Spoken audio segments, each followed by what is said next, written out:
And welcome to another edition of My Horror Life.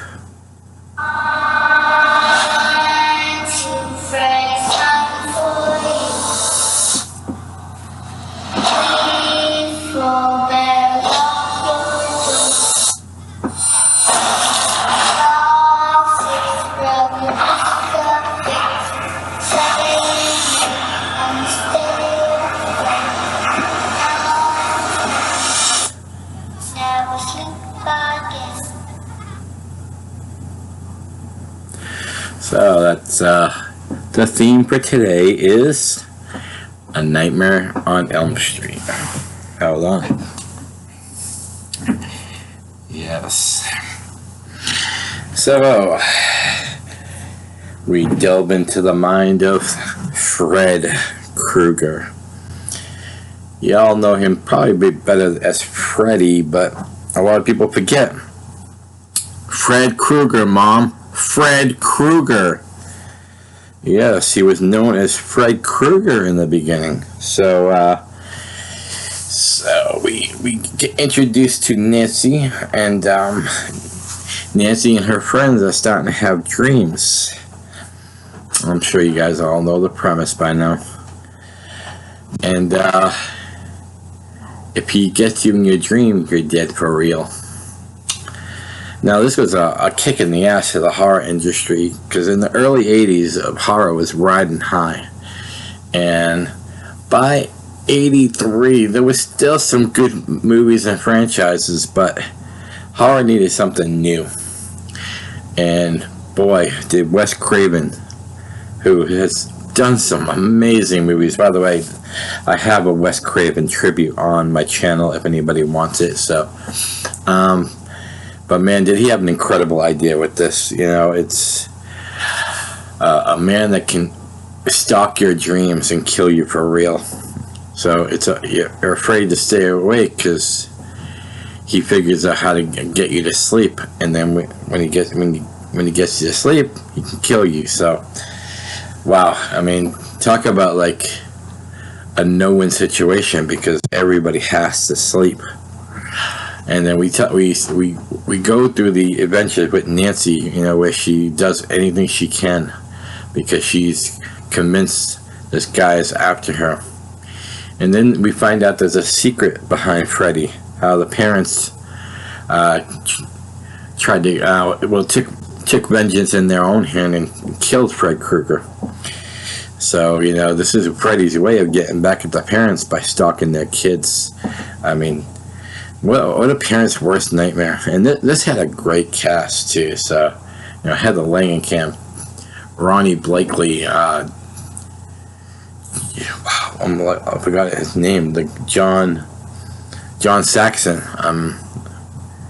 Amanda Wyss, I mean, Johnny Depp. Yeah, we get to see Johnny Depp before he becomes huge. Did anybody really think at this movie that Johnny Depp was going to be... Yeah, he had the pretty boy face, but man, no, I don't think anyone can expect that he'd be making the kind of money he makes now. And it all pretty much started here with probably the coolest scene in the history of horror movie making, by the way. The infamous bed scene. So then, you know, I'm not going to give away too much. I'm sure pretty much everyone's seen it. So, you know, I don't have to recap the whole thing. And for those who didn't see it, I don't want to ruin it. Which, if you haven't seen it, I don't know where the fuck you've been. Nightmare on Elm Street is an iconic movie. So if you haven't seen it, please do yourself a favor. Go get some popcorn, make some popcorn, shut the lights off. And this is when Fred Krueger was still real scary. You know, this is, you know, I'll talk about the other ones in a bit, but I mean, Fred Krueger generally frightened me when I first saw the movie. So then we skip to Freddy's Revenge, Part 2. And Freddy's Revenge is a little different take on Fred Krueger because, you know, this time he's stalking a guy, but the guy is living in the house that Nancy lived in. And we got some great scenes, great characters. One of my favorite scenes is the pool scene. Although the pool scene is never really explained because, you know, Fred Krueger is only supposed to be able to invade your dreams. But how is he invading a party? So it's never really explained there, but it's still a cool scene. I mean, talk about an unwelcome guest to a pool party. But I'm a fan of 2. It's a little different in the fact that it's a different pace, a different storyline. The scenes in the bus are terrific. The beginning scene and the end scene, absolutely terrific. Then we hit Dream Warriors, and pound for pound, Dream Warriors may be one of the best horror sequels. That's debatable. A lot of people will fight that one, but I would definitely at least put it in the top 3. Terrific cast. They bring back Nancy, this time as a therapist to help kids, in which she finds out Fred Krueger's back. You know, by this time we're starting to call him Freddy now, and terrific cast. The well-paced movie. The Dream Warrior sequences are great. You know, everybody with their secret powers. So it's, I mean, everyone that has a secret power, especially Turin. I would like Turin. She's beautiful and bad. I don't have switchblades or anything, so. And then this is also the movie that almost starts the one-liners that Fred has. You know, he's always kind of had like a few little one-liners early on, but they were more scary. This is where the one-liners start become comical, but it works. And we got Patricia Arquette is in it, so another one that becomes big star after this. So there's a trend there, you know. Part 4. I have Lisa Wilcox hanging up on the wall over there. I wish I could show you, but I can't. So now that Freddy's gotten everybody, almost everybody, from the Elm Street, he needs some new kids now, and he relies on the surviving member of 3 to bring him fresh meat. And you know, after killing the final survivors of 3, now Freddy can go after all these new kids, and once again, all likable characters. I will say that about the Nightmare on Elm Street series. The Nightmare on Elm Street series definitely has some likable characters. So Part 4 is a highly recommended movie. The scene in the movie theater is great. The reoccurring sequence at the diner where they get into the truck and need to get going, great. And there's nothing more I can say about that. That's the Dream Master is a great one, Part 4. Then we come to the Dream Child. The Dream Child, Alice and Dan now are expecting a baby, and Freddy finds a way to infiltrate Jacob's dreams. Jacob is the unborn child of Alice, and Alice keeps seeing Jacob every once in a while, and it's like Freddy almost toying with her, you know, saying, "Bitch, you survived my movie, but I'm gonna fuck with you like mentally right now." And the Dream Child is not one of my favorite movies, but it's certainly not one of the worst movies. Definitely, again, more likable people, more likable characters. Kelly Jo Menta, who is one of my my favorite actresses in the horror genre, and actually not just horror, but she's done some great regular movies too. Regular. So great movie right there. Out of a 5, I'll give that about a 3.5. So it's not, like I said, it's not the worst, but it's not the best. Then we come to Freddy's Dead, and yeah, Freddy Dead. There's some definitely likable characters in this one, but overall, I think it missed the mark. Leslie Dean's great. I love Leslie Dean's character in this. Once again, this time we get kind of a backstory on Freddy Krueger, and you actually get to see Robert Englund out of costume. So it as Freddy Krueger before he was killed off by the parents. So that's kind of an interesting little twist. And it's like Freddy's toying with his only remaining sibling.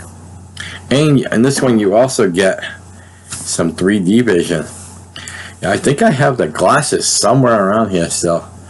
I think I saved those glasses. I have to look for those.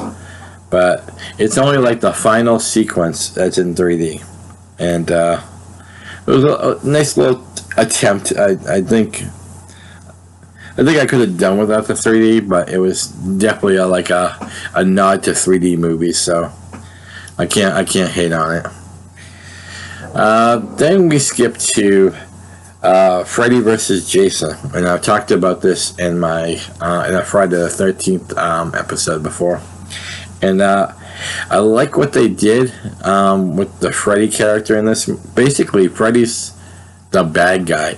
It's funny to call Jason a good guy, but the way Freddy tries to manipulate Jason into striking fear into Springwood again, that way people will remember Freddy and thinking Freddy's coming back, and the more people fear Freddy, the stronger he gets. So it's a good little cat and mouse game between him and Jason. My only gripe on that one, and it's not even a gripe towards Freddy, it's a gripe towards the character of Jason, is how they make him afraid of water again. But yeah, in previous movies, he's been in water. He's jumped out of the lake in part 4. Jumped out. Oh no, he was under the boat in part 4. He jumped out of the lake in 6, and he was in the water in 7. So, but then of course in 8, he was afraid of the water again and turned into a little boy. But we're getting off track. So. But Freddy vs. Jason, I thought was a good idea. It hit the marks in some points, and it missed the marks in others. So I mean, out of a 5-star, I think I'd give it an admirable 3. It definitely could have been a lot better, but once again, I'm not going to hate. My hate, and I hate to use the word hate, my dislike comes for the remake. Now, I was so amped for this movie, even though I know that Robert Englund wasn't going to reprise it. And, man, was I let down. And I'm a fan of Jackie Earle Haley. I really am. But he was wrong for Jason. I mean, now I'm thinking about Jason. He was wrong for Freddy. Smack myself. Yeah, you actually heard the sound effects, so you know I really did. He was wrong for Freddy. The voice was off. His whole demeanor was honestly, it didn't even scare me. And I remember all the way back, like I said in part 1, where Freddy generally scared me. So on a remake, you would think that they would make him more scary, and I think they fell off the mark a lot. I've tried to rewatch it, and I just can't. I'm sorry. It's one of those. I don't normally trash a movie, but this one I will have to trash on it. Out of a 5-star, I'm gonna give it like a 1. Couple death scenes were okay. But we'll see if they reprise the for a sequel of the remake or what, because Freddy deserves a better ending than that. So let me strike up some music here. And 10 points for anyone who can guess what song I'm going to play. Yeah. And due to copyright, I might have to stop this every once in a while.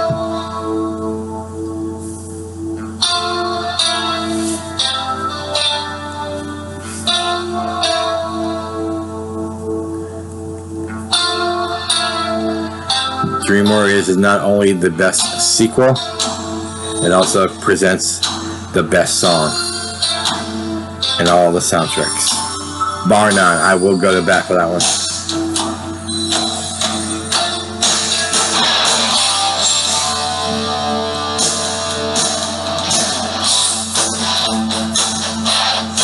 Okay, this is not one of my music videos, but you get the point.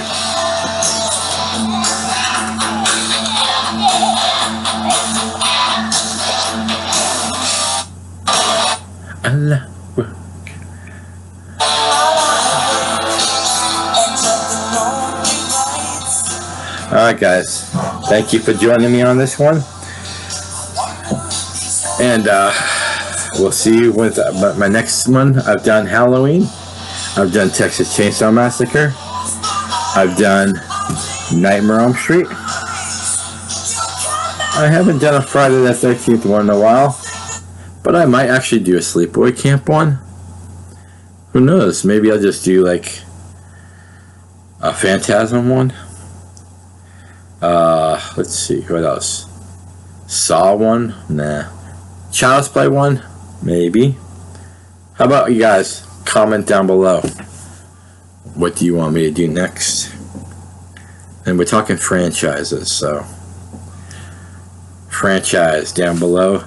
I want you to click and subscribe down below too. Hit the thumbs up. On the bell, you'll see where it says all. Click the all so you can get all the notifications here. I don't want you missing anything, because we've got some good shit coming your way. So I am Father Mahoney, and this has been my Nightmare on Elm Street retrospect. Peace out. Much love.